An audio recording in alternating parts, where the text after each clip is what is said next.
अस्सलाम वालेकुम, कैसे हैं आप लोग। आई होप ठीक ठाक होंगे, खैरियत से होंगे। This is Shumala and you welcome to my channel. आज का दिन थोड़ा सा डिसऑर्गेनाइज हो गया था मुझसे, क्योंकि इसका सबसे बड़ा रीज़न तो ये है कि रात में देर तक जाग रही हूँ मैं, व्लॉगिंग की वजह से, एडिटिंग की वजह से, और साथ में ऑफ कोर्स रमज़ान भी है, तो ज़ाहिर है बंदा थोड़ा एडिशनल इबादतें करता है, और वो तो खैर फ़र्ज़ है, मगर जो थकन है मुझे वो एडिटिंग की वजह से होती है मोस्ट प्रॉब्ली। इसके अलावा ये है कि मैं पीएचडी भी कर रही हूँ, तो उसके भी मुझे काम करना होता है पेपर्स वगैरह पे। हालांकि मैं रमज़ान की वजह से बहुत ज़्यादा फोकस नहीं कर पा रही हूँ अपने पीएचडी पे, पर ये कि काम चल रहा है मेरा। तो सुबह नींद पूरी नहीं होती है तो बस मैं मॉन्स्टर बन के ही उठती हूँ। मेरी पूरी कोशिश होती है कि मैं अपना मूड को जो है वो मेनटेन रखूँ। साथ में थोड़ा सा प्रॉब्लम ये भी होता है कि क्योंकि माज़ और मुसब के जो दांत हैं वो टूट रहे हैं आगे से, इंसाइजर्स इनफैक्ट, जब वो टूटते हैं ना तो बहुत बेचारे बच्चे परेशान होते हैं। तो उनको खाने पीने का मसला हुआ है बहुत ज़्यादा, और लंच मुझे देने में बहुत प्रॉब्लम होती है। मैं सोचती रह जाती हूँ कि मैं आखिर क्या दूँ आज। पहले ये लोग एग रैप्स लेके जाते थे और पराठा में बना के देती थी इनको, और सैंडविचेस लेके जाते थे। अब जो भी कुछ दो उसके छोटे छोटे पीसेस करना पड़ता है, और अगर आप कुछ अच्छा सा सैंडविच बना दें तो वो बिल्कुल बिखर जाता है। तो बस मुझे सॉफ्ट फूड देना होता है, ये भी ख्याल करना होता है कि वो बैग में लीक ना हो जाए। तो सुबह के टाइम बड़ा हसल चल रहा होता है। हालांकि जो मेरे हस्बैंड हैं वो बराबर साथ दे रहे होते हैं, मॉर्निंग में बच्चों को रेडी करते हैं, और हमारा शुरू से यही है कि एक हम में से कोई रेडी कर रहा होता है बच्चों को। हालांकि अब तो माशाल्लाह से बड़े हो गए, खुद काम कर लेते हैं, मगर ये कि कॉन्टिन्यूसली पुश करना होता है, उनको आयरन करके कपड़े देना होते हैं, बाकी सॉक्स वगैरह वो खुद ले लेते हैं। साथ में बच्चों के पास टाइम बचता है तो वो सुबह अपना बेड भी खुद प्रिपेयर कर लेते हैं, और जो कपड़े हैं अपने, जो लाउंड्री वाले कपड़े होते हैं वो लाउंड्री बास्केट में डाल देते हैं, और बाकी इनको हमने स्टैंड दिलाया हुआ है क्लोथ्स का, उनकी हैंगिंग के लिए, उनकी हाइट के हिसाब से। तो जो क्लीन अपने कपड़े होते हैं वो उसके ऊपर हैंग करके टावल वगैरह जाते हैं। ये वीडियो क्लिप आज मॉर्निंग की है, क्योंकि मास जो मेरा बेबी है, बेबी क्या, मेरा बेटा है मतलब माशाल्लाह से, तो बड़ा हो गया, मगर हम अभी तक बेबी बोलते हैं। तो उसका जो दांत है एक इंसाइजर, वो बिल्कुल लटका हुआ है, हल्का सा अटैच्ड भी नहीं है ज़्यादा, और वो डिटैच भी नहीं हो रहा है, तो वो अजीब सी तकलीफ़ में है बेचारा मेरा बच्चा। तो आज मॉर्निंग में इनके बाबा ने डिसाइड किया कि इसको आज तोड़ दिया जाए, तो आज ही हम मॉर्निंग में ये सारा काम कर रहे हैं। उसका ये जो टूथ है उसको प्लग आउट करना है, तो बस वो थोड़ा सा परेशान हो रहा था, पर ये कि जब टूथ पुल आउट हो गया तो बड़े सुकून में आ गया। थोड़ी सी स्वेलिंग है, बट आई होप कि it will settle soon. Musab को थोड़ी सर्जरी करी, लाइक कांट सी। बेटा ऐसे हिलाओ नहीं ना मुसब, मास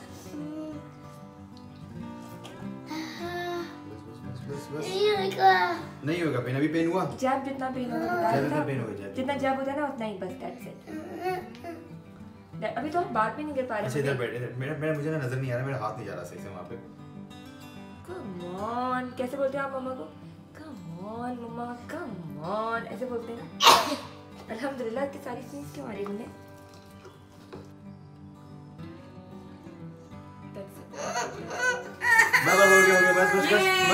बस इतना पेन था। चले जा वॉश मेरा बेटा, बस क्लैपिंग करें मुझा, क्लैपिंग। गुड मॉर्निंग फेस तो देखो अपने, ये क्या हो रहा है? Go to the toilet. तो बस आज एक्सेप्शन ये थी कि आज मेरे हस्बैंड को भी ऑफिस जाना था, और यूजुअली जब से वर्क फ्रॉम होम स्टार्ट हुआ है, पिछले लॉकडाउन से ही इनफैक्ट, जब बच्चों को स्कूल जाना होता है तो मेरे हस्बैंड ड्रॉप करने के लिए जाते हैं when he is at home, तो मैं मॉर्निंग में थोड़े बहुत काम निपटा लेती हूँ। पर आज उनको भी जाना था, और उन्होंने इफ्तारी भी बाहर ही करनी है, तो आज पूरा दिन जो भी काम है वो मैंने करने अकेले। बस फिर जब मेरी आँख खुली तो आफ्टरनून थी ऑलरेडी। मतलब ये ऐसा कभी नहीं होता कि मैं स्कूल से ड्रॉप करके आके सोऊं, इतना टाइम वेस्ट होता है। पर बस फिर मैं रश करके भागी हूँ, उनको लेकर आई हूँ, और अब मैं इनको खाना खिला रही हूँ। अभी देख रहे हैं मैं दाल बनाई है, और बस खाने का ख्याल रखना पड़ता है इनका। तो मैंने अभी एक आइडिया सोचा कि वो एक रोटी ली, और रोटी के ऊपर मैंने दाल डाली, मसूर की जो दाल है, और बस उसके ऊपर मैंने हल्का सा घी का तड़का लगाया है, और रोटी के साथ मिक्स करके दे दिया ताकि ये जो इसके निवाले हैं वो सॉफ्ट हो जाएं। तो अभी ये लोग यही खा रहे हैं, और अब माज़ और मुसब सोएंगे। ताकि मैं फिर अपनी इफ्तार की तैयारी करूँ। पहले मेरा इफ्तारी बनाने का बिल्कुल मूड नहीं था और मैंने यही सोचा हुआ था कि मैं ऑर्डर कर लूँगी। साथ में जो मेरे हस्बैंड हैं मुदी, उनको भी यही हो रहा था क्योंकि वो खुद बड़ी लेविश इफ्तार करने वाले थे आज, तो उनको यही हो रहा था कि तुम भी कुछ अच्छा सा ऑर्डर कर लो। पर फिर मैंने अपना माइंड चेंज कर लिया क्योंकि कोई भी फूड डिलीवरी होती है तो उसके लिए भी इतना वॉक करके आपको जाना पड़ता है नीचे, और बस इतना टाइम पे पहुंच पाता, तो मैंने सोचा कि मैं खुद ही बना लेती हूँ। तो ये फ़िश है, मैंने सुबह बना ली थी, है अवन में रख ली थी। बहुत ईजी पीजी होती है ये रेसिपी। तो अवन में जो चीज़ें या फिर जो चीज़ें एयर फ्रायर में बनानी होती हैं तो वो बड़ी आसान रहती हैं मुझे, क्योंकि उसमें टाइमर लगा होता है, वो खुद ही बंद हो जाता है, आप थोड़ा सा सेट कर लें। तो ये जो फ़िश है मैंने मैरिनेट करके रखी हुई थी और बड़ी इजी पीजी रेसिपी है। इसके अंदर मैं सॉल्ट डालती हूँ, कायन पेपर डालती हूँ, ब्लैक पेपर डालती हूँ और लेमन जूस मैं अच्छा खासा इसके ऊपर डालती हूँ और लहसुन अदरक हल्का सा लगाती हूँ। और अगर आपकी मर्ज़ी हो तो आप इसके अंदर थोड़ा सा ऑर्गेनो और अजवाइन वगैरह हल्का सा डाल सकते हैं। अदरवाइज़ पैकेट वाले मसाले भी फ़िश फ्राई के जो मिलते हैं वो बहुत अच्छे होते हैं, आप उसको भी हल्का फुल्का लगा सकते हैं। और बस मैं इसको इस तरह का जो ये बॉक्स है सील्ड बिल्कुल, उसके अंदर मैं डाल के फ्रीज़ कर लेती हूँ ताकि इंस्टेंटली मेरे पास एक चीज़ मौजूद हो। फ़िश तो बनती भी जल्दी है, पर ये कि अगर आप फ़िश को फ्रीज़र में रख रहे हैं तो या तो आपके जो बैग्स हैं या फिर जो आपका बॉक्स है वो एयर टाइट होना चाहिए, वरना फ़िश की जो स्मेल है वो पूरे फ्रीज़र में आ जाती है। तो बस ये मैंने निकाल के डिफ्रोस्ट कर लिया था। बच्चों को जब मैं ड्रॉप करने के लिए जा रही थी मैं फ्रीज़र से निकाल के गई थी और वापस आकर बस मैंने इतना ही काम किया था कि ओवन के ऊपर वैक्स पेपर स्प्रेड करके हल्का सा ऑलिव ऑयल डाला था और ये फ़िश मैंने रख कर उसको कुक कर लिया था। पर इस टाइम तक मेरा मूड हो रहा था कि मैं थोड़ी सी क्रिस्पी फ़िश खाऊं, तो मैंने जो है वो उसको फॉइल में रैप किया और एयर फ्राई कर लिया। इस तरीके से थोड़ी गर्म भी हो गई खाने के लिए, और क्योंकि मुझे थोड़ी सी क्रिस्पी चाहिए थी तो मैंने फॉइल में यूँ की कि फॉइल में करने से ऊपर से तो थोड़ा क्रिस्पी हो जाएगा, अंदर से सॉफ्ट होगा। साथ में मैं बना रही हूँ ये वेजिटेबल सैलेड, और इसके लिए सबसे पहले मैंने लिए हैं लेट्स लीव्स और साथ में ये मैंने लिए हैं ऑलिव्स। कटेड ऑलिव्स कट हुए हुए मिलते हैं और this is a healthiest form of the olives. साथ में मैं इसके अंदर डालूँगी एवोकाडो और इसके अंदर है बेल पेपर, शिमला मिर्ची, और क्या डाला था मैंने और मैंने इसके अंदर थोड़ा सा एप्पल डाला है और थोड़ा सा आड़ू डाला है। इन सारी क्वांटिटी आप अपने हिसाब से एडजस्ट कर सकते हैं, और बल्कि ये तो मैंने 2 सर्विंग्स बना दी हैं। आई डोंट थिंक मैं पूरी खा सकती हूँ, तो मैं इसमें से हाफ़ ही खाऊंगी, बाकी जब हस्बैंड आएंगे तो उनको खिला दूँगी। तो ये सारी चीज़ें मैंने इसके अंदर डाल दी हैं और अब बारी आती है इसकी ड्रेसिंग की। तो इसकी ड्रेसिंग की आप रेसिपी गौर से देखें और इसको ज़रूर ट्राई कीजिएगा, आपको बहुत मज़ा आएगा। तो इसमें मैं डाल रही हूँ एप्पल साइडर विनेगर, और एप्पल साइडर विनेगर में बहुत सारे लोगों को स्मेल आती है, पर trust me this is really healthy, आप इसको ट्राई कर सकते हैं। और अगर आपसे बिल्कुल स्टैंड नहीं होता खैर इसका टेस्ट या इसकी स्मेल, तो फिर आप वाइट विनेगर भी ले सकते हैं, पर बेहतर ये कि आप एप्पल साइडर विनेगर ही लें।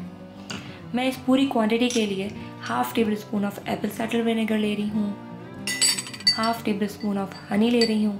हनी की आप क्वांटिटी थोड़ी सी बढ़ा सकते हैं। इसके अंदर मैं थोड़ा सा नमक स्प्रिंकल करूँगी, थोड़ी सी काली मिर्ची स्प्रिंकल करूँगी, और मैं इसके अंदर मैं थोड़े से जो है वो तिल डालूँगी और उसको अच्छा सा मिक्स कर दूँगी मैं ग्लास के अंदर। मैंने ये थोड़ा सा बड़ा ग्लास इसीलिए लिया है ताकि ये मिक्स ईज़िली हो जाए। साथ में अगर आपके फ्रिज में कोई भी और ड्रेसिंग रखी हो तो आप इसके अंदर डाल सकते हैं अगर आप चाहें तो। जैसे मेरे फ्रिज में जो है वो सीज़र सैलेड की ड्रेसिंग रखी थी तो मैंने हल्की सी इसके अंदर डाल दी है। So you have to give it a good mix, और आप इसको सैलेड के ऊपर डालेंगे। अगर आप चाहें तो इसके ऊपर चीज़ भी डाल सकते हैं, बहुत अच्छा लगता है चीज़ के छोटे छोटे से पीसेस। ब्रेड को अगर आप स्मॉल पीसेस में कट करें और अवन में या फिर आप एयर फ्रायर में उसको अच्छे से बना लें तो वो बड़े क्रिस्पी से बनते हैं और वो सैलेड पे बहुत अच्छे लगते हैं।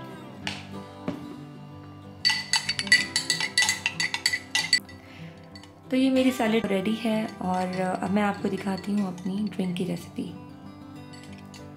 मेरे पास वाटरमेलन कट हुआ रखा हुआ है, और वाटरमेलन वैसे भी मेरा मोस्ट फेवरेट फ्रूट है। ये मैं वाटरमेलन डाल रही हूँ, और इसकी जो स्वीटनेस है वाटरमेलन पे डिपेंड करती है, क्योंकि मैं इसके ऊपर कोई भी एडिशनल स्वीट्स नहीं डालूँगी। साथ हाफ़ ग्लास ऑफ वाटर डालूँगी, और थोड़ा सा इसके अंदर मैं पुदीना डाल रही हूँ, तो थोड़ा सा मैं पुदीना डालूँगी और थोड़ा सा इसको गार्निशिंग के लिए रख दूँगी साइड पे। और थोड़ा सा लेमन स्प्रिंकल होगा and you just give it a good blend और आपका जो ये ड्रिंक है हेल्थी वो रेडी है। आप इसके अंदर चाहें तो हल्का सा सॉल्ट स्प्रिंकल कर सकते हैं, नहीं तो आप काला नमक स्प्रिंकल कर सकते हैं, एज़ यू लाइक। तो ये थी मेरी सिंपल सी इफ्तारी। खैर सिंपल तो नहीं है, इसके अंदर फ़िश है और इतनी फैंसी सैलड है और ये ड्रिंक है, पर बहरहाल ये कि I am going to enjoy it now. और पहले मैं ये कैंडल लिट कर लूँगी। In fact I just love candles और फ्रेगरेंसेस, वो ऐसी चीज़ें हैं जो मेरे अंदर बड़ी गुड वाइब्स लेकर आती हैं। तो बस अब मैं ये अकेले इफ्तारी को अपने एंजॉय करूँगी और उसके बाद फिर मुझे मगरिब की नमाज़ पढ़नी है, उसके बाद इशा की नमाज़ पढ़ूँगी और कुरान पाक पढ़ूँगी और फिर आज मैं मोस्ट प्रॉब्ली जल्दी सो जाऊँगी। और ये जो मेरा वॉइस ओवर है, this is the first time कि मैंने लाइव वॉइस ओवर कर रही हूँ और मतलब I don't know how you respond to it. तो अपना ख्याल रखिएगा और मुझे दुआ में याद रखिएगा। अल्लाह हाफ़िज़।